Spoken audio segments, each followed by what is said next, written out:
اس سے تو بات کر لینے دے جس سے کر رہا ہوں. جب کہنا ٹھہر تو جا. وہ جو پیچھے کھڑے تھے وہ شرمندہ ہو گئے. اتنی سی بات ہے نا.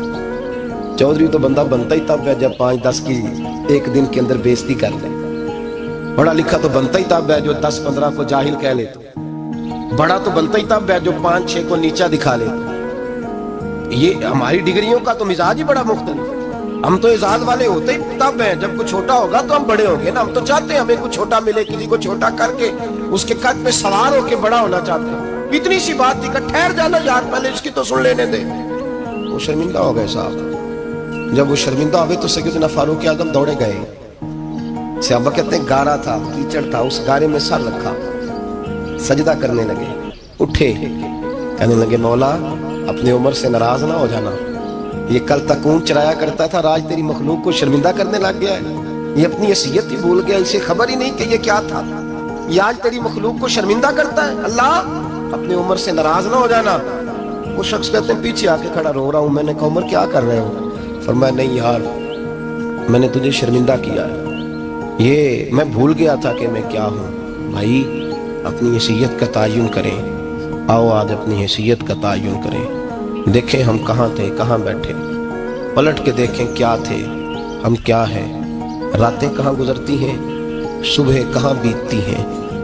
ایک لمحے کے لیے پلٹ کر اپنے ظلم, زیادتیاں, جھوٹ, غیبتیں, بے حیائیاں, اپنی زندگی کے امور کا اگر ہم یک نظر جائزہ لیں, پیچھے پلٹ کے دیکھیں تو حضرت جناب سیدنا غوث اعظم جیلانی رضی اللہ تعالیٰ عنہ فرمایا کرتے تھے اگر لوگ اپنے گناہ یاد کریں تو وہ پریشان ہو جائیں کہ ہمیں پانی کا قطرہ کیوں مل رہا ہے. وہ اگر اپنی غلطیاں یاد کریں تو انہیں احساس ہو کہ ان کا سانس کیسے چل رہا ہے. بھائی اگلی بات سنو گے تو اور حیران ہو جاؤ گے.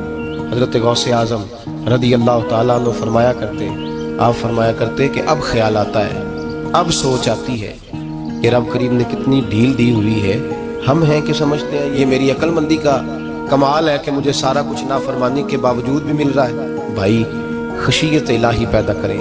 جتنا بندہ بڑا ہوتا تھا اس کے دل میں خوف بھی اللہ کا وہ جانتا تھا. حضرت امام اعظم ابو حنیفہ بیٹھے تھے تو ایک بی بی فتویٰ پوچھنے آئی. بی بی روز خاوند سے مطالبہ تو کرتی ہے, فلاں چیز چاہیے, فلاں چیز چاہیے. اللہ کرے وہ یہ مطالبہ کرنے لگ جائے کوئی شے نہیں چاہیے, جو چاہیے حلال کا چاہیے. آمین تو کہہ دیں. اللہ کرے بی بی یہ مطالبہ کرنے لگ جائے سوکھی روکھی چاہیے پر چاہیے مجھے جائز دینا, بے شک ایک وقت دینا. اللہ کرے یہ مطالبہ ہونے لگ جائے. شب برات کی بڑی مقدس رات ہے, اللہ کرے اس رات یہ مطالبہ ہونے لگ جائے. ایک بی بی آئی خاتون, چرخہ کاٹتی ہے, سوت بناتی ہے. حضرت امام صاحب سے مسئلہ پوچھنے آئے. کیا مسئلہ پوچھا اس نے؟ کہنے لگی حضرت جی میں نا رات کو اپنی چھت پہ بیٹھ کے چرخہ کاٹتی ہوں, سوت بناتی ہوں. 14ویں رات کا چاند جب چڑھا ہوتا ہے تو اس کی روشنی میں چرخہ کاٹتی ہوں. کئی دفعہ نا بادشاہ کا لشکر میری گلی سے گزرتا ہے, بڑے بڑے لالٹین انہوں نے پکڑے ہوتے ہیں, بڑے بڑے روشن دان, بڑی بڑی ان کے اندر روشنی ہوتی ہے. حضرت جی کئی دفعہ نا وہ جب گزرتے ہیں تو ان کی روشنی میں بھی میں کچھ سوت بنا لیتی ہوں. مسئلہ یہ پوچھنا تھا کہ اس روشنی میں جو سوت بناتی ہوں اس کی کمائی میرے لیے جائز ہے کہ ناجائز ہے؟ اس کی روشنی میں حضرت امام اعظم نے اللہ اکبر کا اور چھم چھم آنسو گرنے لگے. حضرت امام صاحب نے اپنا گریبان پکڑا اور کھینچا, قمیض پھٹ گئی. کہنے لگے بی بی مسئلہ چھوڑ, تو پہلے بتا تو ہے کون, کہاں سے آئی ہے, کون ہے, بتا. وہ کہنے لگی میں حضرت بشر حافی کی ہمشیرہ ہوں. میں حضرت بشر حافی, وہ جو درویش ننگے پیر نہیں پھرتا رہتا بغداد کی گلیوں میں, میں سوزیم بھائی کی بہن ہوں, بشر حافی کی ہمشیرہ ہوں. حضرت امام اعظم فرمانے لگے کوئی اور بی بی آتی تو اس کے لیے جائز تھا, کیونکہ وہ جان بوجھ کے تو کسی کی روشنی نہیں استعمال کرتی, خود آتی ہے. کوئی اور آتی تو جائز تھا, تیرا مقام بڑا ہے, تیرے لیے جائز نہیں. لیے جائز نہیں تو اپنی حیثیت کا تعین کر, یہ تیرے لیے درست نہیں. بھائی بڑا تو تب ہوگا جب تیری احتیاط بڑی ہو جائے گی, بڑا تب ہوگا جب تیرا تقوی بڑا ہو جائے گا, بڑا تو تب ہوگا جب تو حلال حرام کے معاملے میں باریک باریک چیز کا خیال رکھے گا. اور اگر تو کوئی خیر ہے دیکھی جائے گی, ساری دنیا کر رہی ہے, ساری زمانہ کر رہا ہے, فلاں بھی کر رہا ہے, وہ خدا کے بندے یہ کس طرح کا معاملہ ہے, یہ کس طرح کی جمہوریت ہے؟ اپنے آپ کو سمجھائیں میرے عزیز, خشیت والی زندگی پیدا کریں, تقوی والی زندگی پیدا کریں. ہم لوگ ایسا وقت گزار رہے ہیں، اور یہ یاد رکھنا ہمیشہ انسان دنیا میں آتے ہیں، اس شہر کے بہت سارے لوگ ہو گزرے، علماء، مشائخ، صوفیاء، تاجر، زمیندار، آپ کسی بھی شعبے میں ٹٹولیں گے تو آپ کو کئی نام ملیں گے۔ اس شہر محبت کے ڈھیروں لوگ ہو گزرے، اور یہ کہانی ہر شہر کی ہے۔ آج میں اور آپ یہاں بستے ہیں، کچھ وقت کے بعد ہم داستان ہوں گے۔ امام شافعی رحمۃ اللہ علیہ فرماتے ہیں، میں ایک شہر سے گزر رہا تھا تو میرے پیر کو ٹھوکر لگی، میں نے زمین کھودی تو ایک کھوپڑی نکلی تو اس کے اوپر تاج بھی تھا۔ میں نے شہر کے لوگوں سے پوچھا یہ کیا ہے، تو کہنے لگے یہ بادشاہوں کا قبرستان ہے، اس میں غریب دفن تو نہیں ہو سکتا تھا، دفن تو بادشاہوں کا خاندان ہے، لیکن افسوس کی بات یہ ہے کہ یہاں مٹی ڈالنے کوئی نہیں آتا۔ اب یہ سیدھی سڑک بن گیا۔ بھائی کبھی پلٹ کے دیکھ، ہزاروں لوگ آئے، اس روڈ سے کروڑوں لوگ گزرے اور منزل کو چلے گئے، لوگوں نے یاد نہیں رکھا۔ آپ اپنے حصے کا عمل کرنے آئے، ٹھیکیدار نہیں ہے کوئی اپنی اولاد کا، بال بچے کا، بہن بھائی کا۔ حق ضرور ہے، ان کے لیے محنت ضرور کرے گا، لیکن اس کو یہ اجازت نہیں ہے کہ وہ کہے کہ میں اب بڑا ذمہ دار ہوں تو میں نے 20 کروڑ بینک بھر کے جانا ہے۔ حضرت عمر بن عبدالعزیز رحمۃ اللہ تعالیٰ علیہ کے انتقال کا وقت آیا تو اپنے بیٹوں کو بلایا، فرمانے لگے بیٹو تمہارا باپ بزدل تھا، تمہارے لیے کچھ کر نہیں سکا۔ کہا ابا جی کیا ہوا؟ فرمانے لگے بیٹے میں بزدل تھا، جہنم سے ڈر گیا، تمہارے لیے کوئی بینک بیلنس اکٹھا نہیں کر سکا۔ میں تھوڑا دلیر ہوتا، دوزخ سے نہ ڈرتا تو تجوریاں بھر کے جاتا۔ پرانے بادشاہ محل چھوڑ کے گئے ہیں، پر میرے پاس کچھ نہیں ہے، بادشاہ ہونے کے باوجود میں فقیر ہوں، خالی آ جا رہا ہوں۔ بزدل جو تھا، آپ نے جب یہ لفظ کہے تو بچے رونے لگے، کہنے لگے ابا جی ہمیں تو فخر ہے، جس گلی سے بھی ہم گزرتے ہیں کپڑے ہمارے سادے ہوتے ہیں پر لوگ دکانیں چھوڑ کے ملتے ہیں، کہتے ہیں نیک باپ کی اولاد جا رہی ہے، یہ بڑے مرتبے والے باپ کی اولاد جا رہی ہے۔ بھائی یاد رکھیں، خشیت الہی پیدا کریں، نہ اپنی ذات کے ساتھ ظلم کریں۔ اگر آپ کوئی بھی غلط کام کرتے ہیں تو اس کا جواب آپ نے دینا ہے۔ اگر آپ نے 1 کروڑ روپیہ ناجائز کمایا ہے تو وہ اللہ آپ سے نہیں، آپ کے بچے سے نہیں پوچھے گا، بیوی سے نہیں پوچھے گا، بہن بھائی سے نہیں، وہ آپ نے جواب دینا ہے۔ آپ نے اپنے اعمال پر غور کریں۔ آج شب برات ہے، میرے نبی کریم صلی اللہ علیہ وسلم نے فرمایا کہ میری امت کی اتنی بخشش ہوگی، مدینے میں سب سے زیادہ بنو کلب کا قبیلہ بکریاں پالتا ہے، ان کی بکریوں کے بالوں سے بھی زیادہ اللہ میری امت کی بخشش فرمائے گا۔ اس کو توبہ کی رات کہا جاتا ہے۔ توبہ کا مطلب یہ ہوتا ہے کہ اللہ میں آج کے بعد گناہ نہیں کروں۔ توبہ کا مطلب ہوتا ہے کہ میں آج کے بعد یہ غلطی، آپ کا ملازم کتنی بار غلطی کرے تو آپ رکھ لیتے ہیں، ایک دن میں 100 دفعہ کرے تو گنجائش ہے اس کو رکھنے کی؟ اللہ رکھ لیتا ہے، کہتا تو توبہ کر، ہے گنجائش؟ میرا خیال ہے جو 10 بار بھی کرے اس کے لیے بھی گنجائش ہے، اس کے لیے بھی گنجائش ہے۔ استاد باپ ہوتا ہے، بچے سے غلطی ہو جائے تو کہتا تجھے ارجانہ بھرنا پڑے گا۔ بچے لگے نہیں ہوتے اسکولوں میں، جرمانے لگے ہوتے ہیں، چھٹی کا علیحدہ ہے، فلاں کام کا علیحدہ ہے، حالانکہ باپ ہے۔ بھائی اللہ فرماتا ہے تو توبہ کر، اور توبہ یہ ہے کہ میں آج کے بعد یہ گناہ، اس آدمی نے کل 5 نمازیں نہیں پڑھنی، اس کا آج توبہ کرنے کا کیا مطلب ہے؟ توبہ کا کیا مطلب ہے کہ میں آئندہ گناہ، تو جو سویرے 5 نمازیں نہیں پڑھنا چاہتا، کہتا کل زور نہیں میں نے پڑھنی، چلو فجر تک جاگنا ہے، فجر پڑھ لوں گا، تو اس نے توبہ کی ہے؟ کوئی مذاق ہے؟ استغفر اللہ استغفر اللہ، اللہ معاف کر دے، کیا معاف کر دے؟ سویرے تو مسجد آئے گا۔ بھائی آپ کسی جگہ، ہم سادے لوگ ہیں، دیہاتی لوگ، یہ ہمارا دیہات کا ماحول ہے، بچے کو مارتے ہیں نا مدرسے والے کے، تو ہم کہتے ہیں دوبارہ کرے گا، تو کیا کہتے ہیں؟ اگوں تجھے بچہ کبھی تسی تھپڑ دو مار لو، میں سویرے پھر کرنا دی، تو اس کو معافی ملے گی؟ یہ کیسی معافی ہے کہ سویرے میں نماز نہیں پڑھنی زور کی، لیکن یا اللہ معاف کر دے؟ یعنی یہ جھوٹ ہے، یہ دھوکہ ہے، یہ مذاق ہے، مذاق نہیں کرے گا۔ اور بندہ کوئی سیاںا ہو تو مذاق برداشت نہیں کرتا، اور معاذ اللہ استغفر اللہ، رب کریم کے ساتھ مذاق۔ یا اللہ میری توبہ، یا اللہ میری توبہ، یا اللہ مجھے معاف کر دے، یا اللہ معاف کر دے، اور سویرے جھوٹ پھر بولنا ہے اٹھتے ہی، تو یہ کیسی توبہ ہے؟ توبہ کا مطلب ہوتا ہے کہ میں توبہ کرتا ہوں آج کے بعد گناہ، تو توبہ کو سمجھے تو صحیح نا میرے بھائی، توبہ کو سمجھے۔ اس تمام سے آبا، چونکہ شراب حرام نہیں تھی تو ہر آدمی پیا کرتا تھا، جب حرام ہو گئی تو پھر کسی نے منہ نہیں لگایا، توبہ ہو گئی تو پھر ہو گئی، پھر معاملہ ختم ہو گیا۔ پھر کبھی قریب حضرت مرثد بن ابی مرثد البغوی رضی اللہ تعالیٰ عنہ حضور کے صحابی ہیں، آپ فرماتے ہیں میرے اندر ایک غلطی تھی، میرا بہت ساری خواتین کے ساتھ دوستانہ تھا۔ نبی پاک کی بارگاہ میں جب میں گیا اسلام کی بائت کی تو حضور نے فرمایا تیری نظر جھکی رہنی چاہیے، خبردار کسی عورت سے تیرا، کہتے ایک نصیحت نبی پاک نے کی۔ آپ فرماتے ہیں میں نے اپنے دل کو اس طرح سمجھایا کہ عورتیں اگر میرے پاس آ کے کھڑی ہوتی تھی تو میرے اندر کا وجود کہتا تھا کہ ہو ہی نہیں سکتا میری توجہ جائے، اس لیے کہ توبہ کی ہے، اب دوبارہ ادھر توجہ جا سکتی۔ میرے بھائی توبہ کو اس کے مفہوم کے ساتھ توبہ کریں، جھوٹ نہیں بولیں، گناہ نہیں کریں۔ میرے رسول کریم صلی اللہ علیہ وسلم نے فرمایا استغفار پڑھا کرو، میں دن میں 100 مرتبہ استغفار کرتا ہوں۔ حضور کہتے ہیں میں دن میں، حضور 100 دفعہ دن میں استغفار کرتے۔ امام حسن کے پاس ایک شخص آیا، کہا میرے پاس اولاد نہیں، فرمایا استغفار پڑھ۔ ایک پھر آ گیا، اس نے کہا حضور میرے پاس روزی نہیں، فرمایا استغفار پڑھ۔ ایک اور آیا، اس نے کہا حضور بیماری بڑی ہے گھر میں، فرمایا استغفار کر۔ آپ کے صاحبزادے بیٹھے تھے، کہا ابا جی جو آتا ہے آپ استغفار ہی بتاتے ہیں۔ آپ فرمانے لگے جب کوئی بندہ توبہ کرتا ہے تو رب راضی بڑا ہوتا ہے۔ تو میں نے سب کو توبہ کا وظیفہ بتایا ہے، جس کی جو بھی مجبوری ہو اگر توبہ کر لے تو اللہ تعالیٰ اسے آسانی عطا کر دیتا ہے، اللہ اس پہ نظر رحمت کر دیتا ہے۔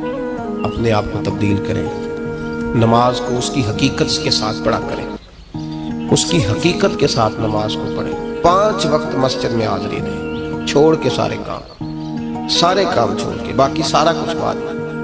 آپ کا رشتہ لوگوں کے ساتھ زندگی کا ہے، موت کا نہیں ہے۔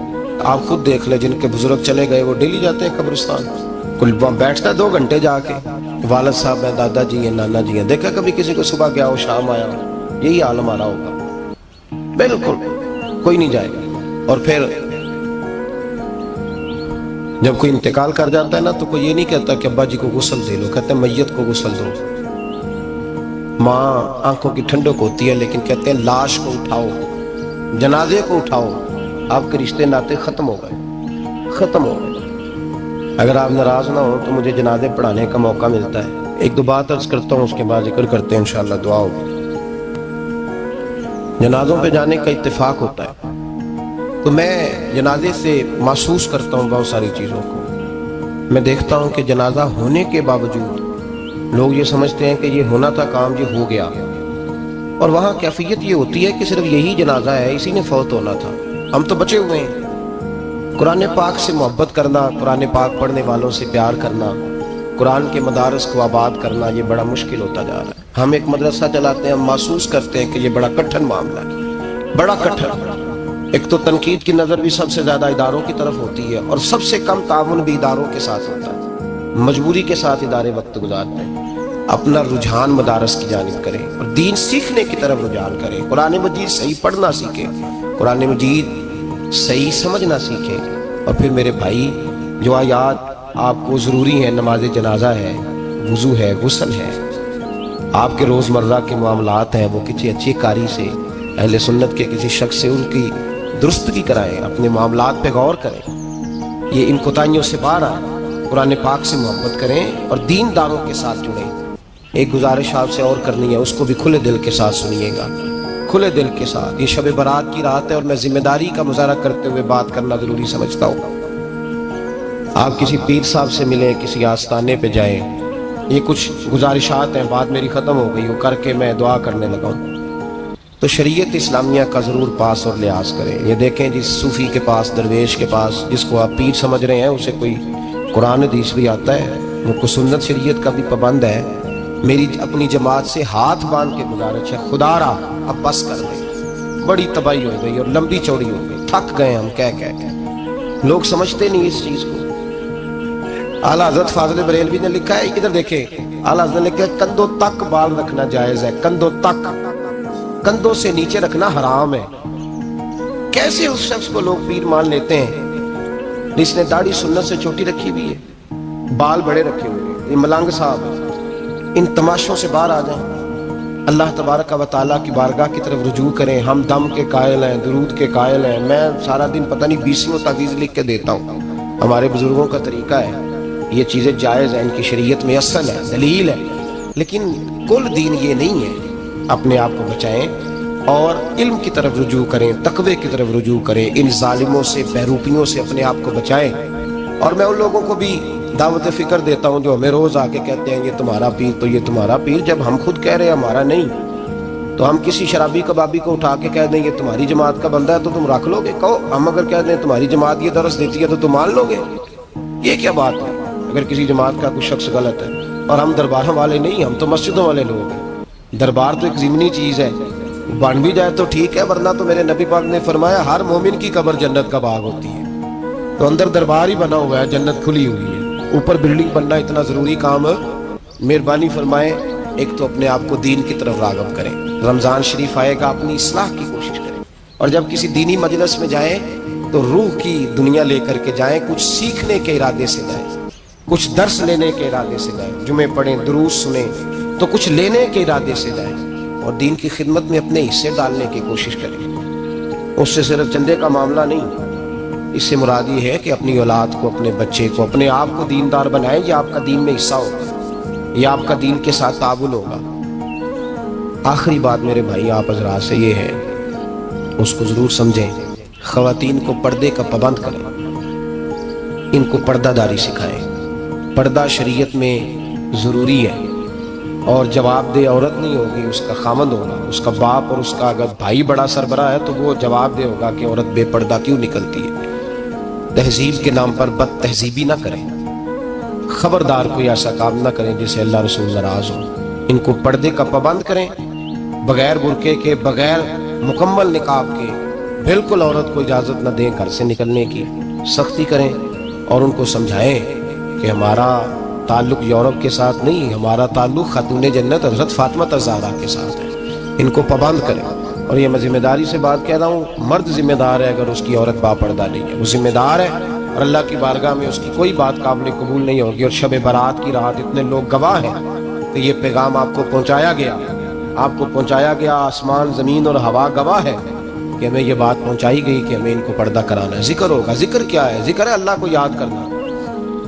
اور میرے نبی پاک صلی اللہ علیہ وسلم نے ایک حدیث میں فرمایا رب کا ذکر اس طرح کرو کہ لوگ تمہیں دیوانہ سمجھیں۔ یہ لوگ باتیں کرتے ہیں تو کھول کھول کے، اللہ کے ذکر کی باری آتی ہے تو تھک سے جاتے ہیں، تھک کے ذکر نہیں کریں، ذکر کریں تو پوری دل جمی کے ساتھ، سرور کے ساتھ، کیف کے ساتھ۔ اور آج کر کے تو دیکھیں بھلا ذکر میں ہوتا کیا ہے، یہ لذت کیا ہے، یہ کیف کیا ہے۔ میرے بچے چھوٹے مجھ سے کہتے ہیں ذکر لمبا کرایا کریں، بیٹا اکثر مجھے کہتا ہے ذکر جو ہے نا وہ جب آپ بڑا لطف آتا ہے ذکر میں، ذکر تو ایک کیفیت ہے، لگ جائے تو اس کا ایک اپنا ذائقہ ہے، تو ذکر کریں اللہ کا، درود شریف پڑھیں۔ دعا کیا ہے؟ آج لائٹ کو بند کر کے جب ہمارے ہاں ذکر ہوتا ہے، دعا ہوتی ہے، تو ہمارے بزرگ یہ کہتے ہیں، ہم ثابت یہ کرنا چاہتے ہیں کہ ہم مجمع میں نہیں بیٹھے، یا اللہ تیری بارگاہ میں بیٹھے، ہمیں تو ساتھ والا دیکھ نہیں پا رہا، دعا مانگیں، اور اللہ سے مانگیں تو کھول کے مانگیں۔ اور آج اگر ہو سکے نا تو کوئی ایک آدھ قطرہ گرا ہی دے۔ میرے نبی پاک نے فرمایا محفل میں چند لوگ بھی رو پڑیں تو سب کا کام بن جاتا ہے۔ آپ میں سے کوئی نیک آدمی ایسا ہوگا تو ہمارے جیسے کئی گناہگاروں کو ساتھ اللہ اس پہ فضل فرمائے گا۔ یہاں ذکر کے بعد دعا ہوگی، دعا کے بعد پھر سلام ہوگا، پھر ایک دفعہ آخر میں دعا ہوگی، پھر آپ کو کچھ وقت دیا جائے گا انفرادی طور پہ نفل ادا کرنے کا، 4 6 نفل پڑھ کے نئے سرے سے تازے ہو کے آپ حضرات تشریف لائیں گے، اور پھر انشاءاللہ تعالیٰ یہاں لنگر کا بندوبست ہوگا، آپ حضرات کے لیے معذر جو کچھ ہے آپ کو پیش کیا جائے گا۔ کوشش کریں روزہ رہ ہی جائے صبح کا، ویسے بھی پریکٹس ہوگی رمضان کی، اور شعبان میں زیادہ روزے رکھنا میرے نبی پاک کی سنت بھی ہے، اس لیے ضرور کوشش کریں کہ سحری کا بندوبست ہے تو آپ روزہ رکھیں تاکہ آپ کے لیے آسانی ہو جائے۔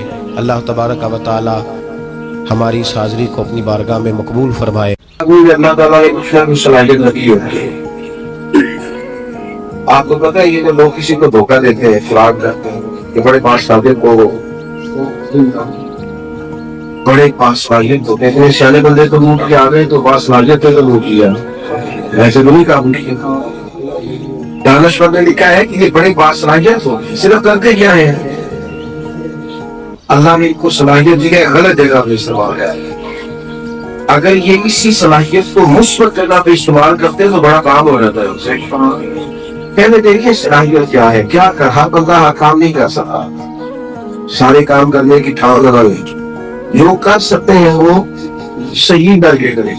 ایک کرنے زندگی میں سیدنا بلال حبشی رضی اللہ تعالیٰ عنہ نے اپنے ذمہ مسجد کی خدمت لی تھی اور حضور کے مہمانوں کی خدمت. وہ کام انہوں نے جام لے کیا, وہ ڈیوٹی انہوں نے پوری کی ہے اور اتنی زبردست کی ہے کہ حضور علیہ السلام نے فرمایا بلال کیا بول کرتے ہو کہ میں نے جنت میں بھی تمہارے چلنے کی آواز سنی. یا رسول اللہ صلی اللہ تعالی علیہ وسلم اور تو نہیں کچھ یاد, آپ نے فرمایا تھا جب بھی وضو کرو مسجد آؤ تو 2 رکعت نماز پڑھ لیا کرو. وہ 2 رکعت میں نے کبھی نہیں چھوڑی اور پابندی سے آپ جو کام کر سکتے ہیں اسے تو سجدہ بھی کریں. ایک کر لیں زندگی میں کام اور اپنے اس کام سے آپ اپنے لیے ذخیرہ آخرت کریں, نفع بخش اپنے وجود کو بنائیں. تیسری گزارش یہ ہے کہ کام کوئی بھی ہو خیر کا اسے معمولی نہ سمجھو. صحیح حدیث میں موجود ہے نبی کریم علیہ السلام نے فرمایا نیکی کو کبھی حقیر نہ سمجھو. جو نیکی کا مقام ہے اسے کبھی بھی چھوٹا فرمایا کچھ نہ ہو سکے تو اپنے بھائی سے مسکرا کے نہیں لینا, اللہ صدقے کا ثواب ادا کرتے ہیں. نہ سن رہے آپ دے رہے ہیں کسی دن کو, لیکن اگر خوش دلی سے دے رہے وہ تو اللہ کے حبیب علیہ السلام نے فرمایا دوزخ سے بچ جاؤ, چاہے کھجور کا کہ ٹکڑا صدقہ کر کے بچ جاؤ. دے ذرا خوش دلی سے عطا کی نظام, ناراض ہو کے نہ دے, چہرے پر شکن ڈال کے نہ دے, اپنی طبیعت پر بوجھ محسوس کر کے نہ دے, اچھے طریقے سے بوجھ. جو کام بھی کریں انہیں کیا اسے کبھی چھوٹا نہ دے.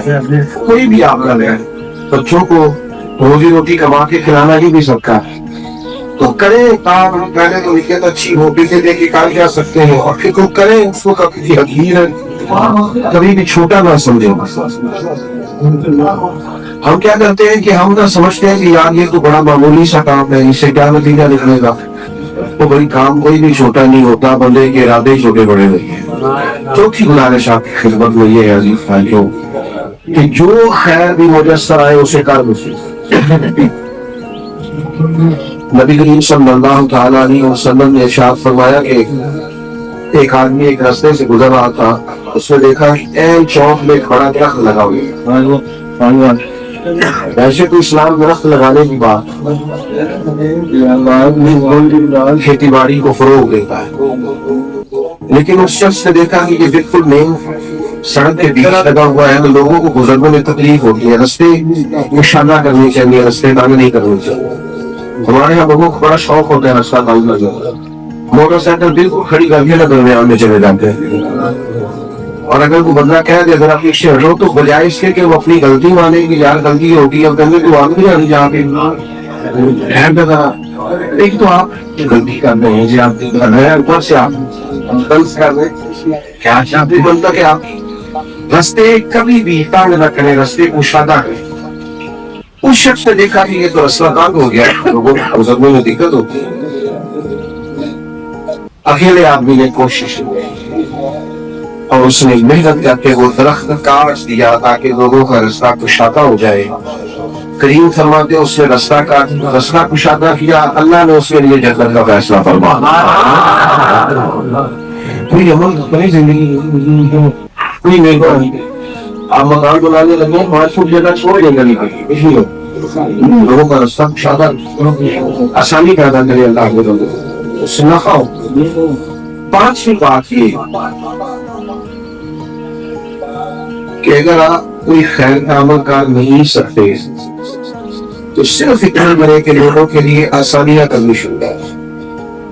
ایک ہوتا ہے ملکی قانون, ایک ہوتا ہے عالمی قانون, اور ایک ہے کچھ روحانی قوانین. اللہ کے روحانی قانون, مالک کی طرف سے کچھ قانون ایسے ہیں جو روحانی ہے. لوگ کہتے ہیں میں آسانی چاہتا ہوں, تو اس کے لیے روحانی قانون یہ ہے کہ وہ لوگوں کے لیے آسانی کرے, اللہ اس کے لیے آسانی کر دے گا. لوگ چاہتے ہیں میرے اوپر مہربانی ہو, تو اس کے لیے روحانی قانون یہ ہے کہ وہ اللہ کے بندوں پر مہربانی کرنی شروع کرے.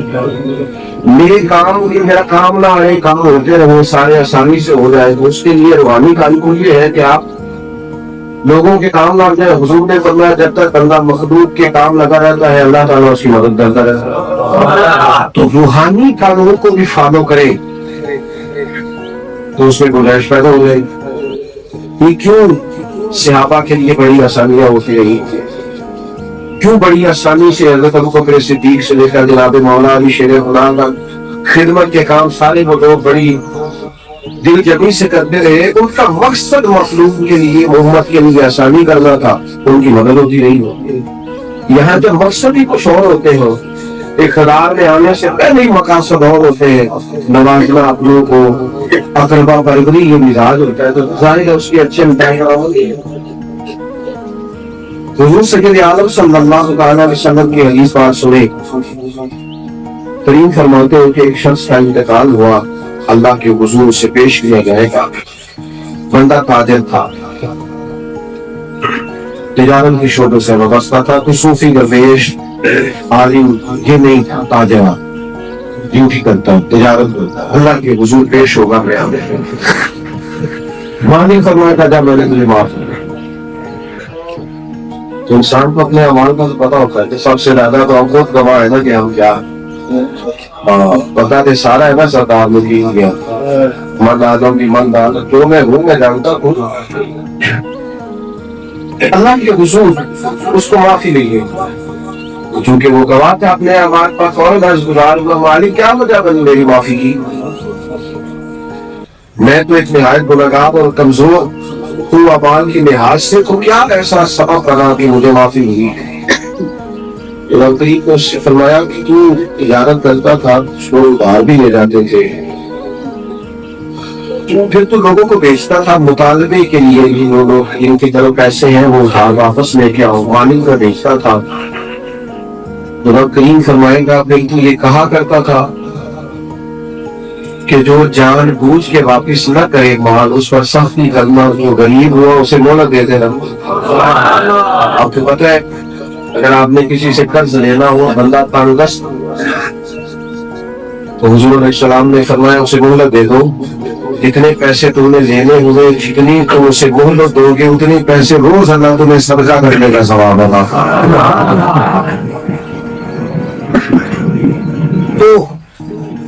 تو لوگوں سے کہتا تھا کہ بھائی تو بندہ جان بوجھ کے نہ دے, اس پر سختی کرنا, لیکن جو تمہیں غریب محسوس ہو, تنگدست محسوس ہو, اس کو ذرا گنجائش دے دینا, آ جائیں گے پیسے, ہمارا کام چلتا ہے. تو یہ کہتا تھا, حدیث پاک میں موجود. تو بندہ کرتا ہے مالک میں کہا کرتا تھا یار ہمارا گزارا ہوتا ہے, تو بندہ ہمارا ہوا غریب ہوا تو تھوڑے دن کی اور مہلت دینا, آ جائیں گے. تو اب قریب اس سے فرمایا تھا تو میرے بندوں کے لیے آسانی کرتا تھا, تو میں تیرے لیے آسانی کرتا تھا. ہم بھی کرتے ہیں سہولت, ہم بھی دیتے ہیں اسے, ایسے لینے ہو نا کسی سے سہولت دیتے ہیں, پر تب جب بندہ سامنے ذرا تگڑا ہو, جس کا بندہ ہو یہ اگر جائے گا اس کو کہتے ہیں پاسی میں کس طرح دینے لگے.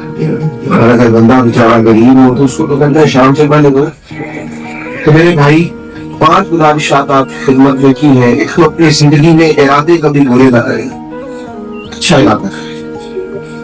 برے ارادے خوفناک انسان کی اخلاقی اور روحانی زندگی کو تباہ کر دیتے. آپ اپنے آپ سے ڈرتے رہتے ہیں,